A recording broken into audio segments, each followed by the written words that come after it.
చలికాలం వచ్చేసింది. నిరుపేదలు, దిక్కులేని వారు వీళ్ళంతా రోడ్లపై ఎక్కడంటే అక్కడే పడుకుంటూ ఉంటారు. వీరికి దుప్పట్లు కూడా ఉండవు.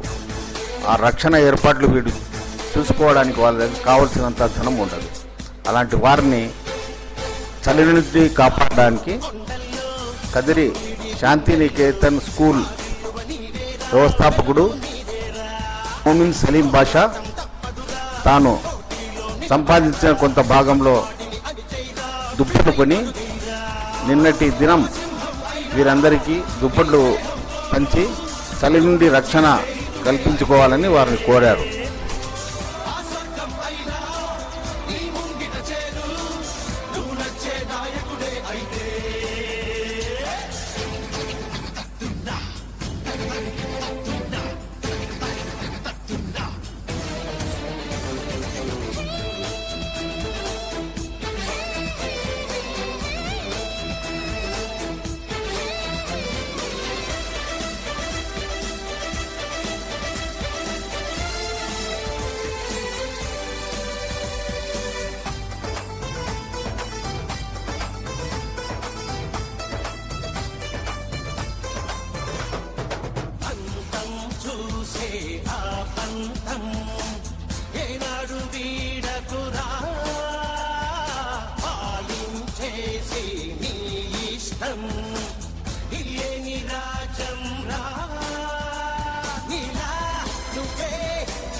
చలికి కప్పుకో.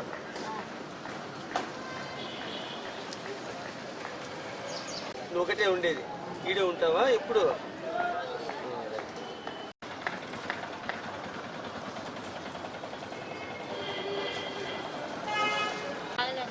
ఎవరు నేను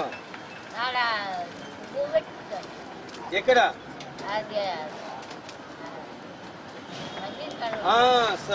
సలీం సార్. చలి అవుతుంది, కప్పుకో.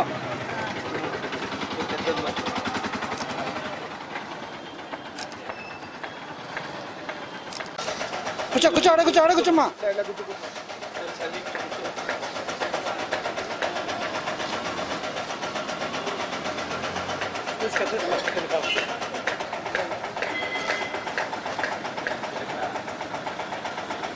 ఏ ఊరమ్మా?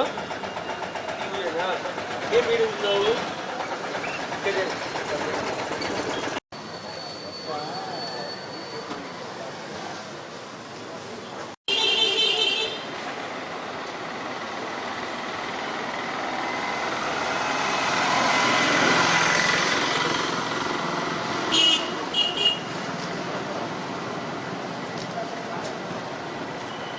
ఇక్కడ చూపించుకోకుండా ఆరోగ్యంగా లేకపోతే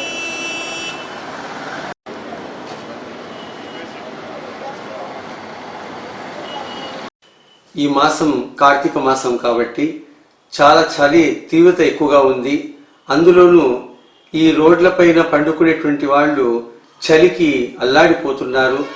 ఈ సందర్భంగా నేనేం చేశానంటే ఈరోజు ఆ యొక్క చలికి అల్లాడిపోతున్నటువంటి ప్రజలు ఎక్కడెక్కడైతే ఉన్నారో ముసలి వాళ్ళు, తర్వాత దిక్కు లేనటువంటి వాళ్ళకందరికీ ఈరోజు ఆ చలికి వణుకుతున్నటువంటి వారికి నేను ఆ బెడ్షీట్ల యొక్క కార్యక్రమం ఏర్పాటు చేశాను. బెడ్షీట్లు వాళ్ళకు ఇచ్చి అందులో హృదయ విదారకమైనటువంటి సంఘటనలు ఏమిటంటే వాళ్ళు చలికి అల్లాడిపోతూ ఉండి తర్వాత కాళ్ళు చేతులు వణుకుతూ ఆ యొక్క హృదయ విదారకమైనటువంటి సంఘటన నా మనస్సును కలిచివేసింది.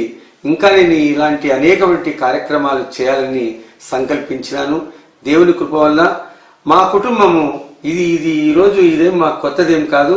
మా కుటుంబము మొట్టమొదటి నుంచి కూడా మా తాత ముత్తాతల కాలం నుంచి కూడా మేము ఇలాంటి కార్యక్రమం సేవా కార్యక్రమం చేస్తున్నాం. ఇంకా మీ అందరి ఆశీస్సులు అంటే నేను ఇంకా మంచి కార్యక్రమాలు చేయడానికి ముందుంటానని తెలియజేస్తున్నాను.